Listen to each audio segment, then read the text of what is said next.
A disputa maluca 2012 chega ao final com muitas brigas pela melhor posição.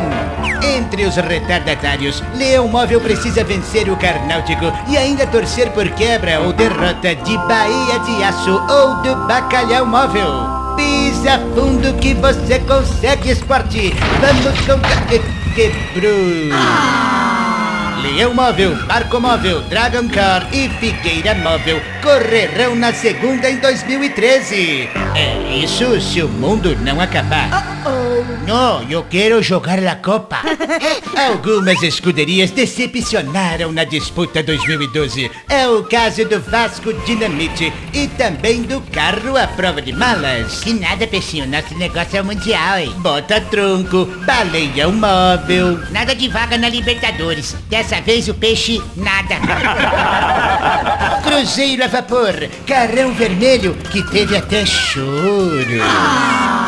Pobre Renatinha, ô dó, coitadinha, judiação.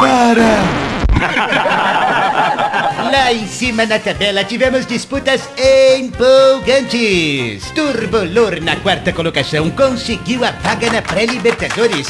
E a máquina do forte do Professor também.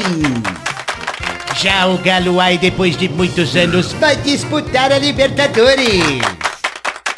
E para receber a bandeirada, vem o grande campeão, o Flumidável Fluminense. E quem que você quer que traga a taça, Fred? Dilma! Parabéns ao Flusão, o grande vencedor da inebriante Disputa Maluca 2012. O site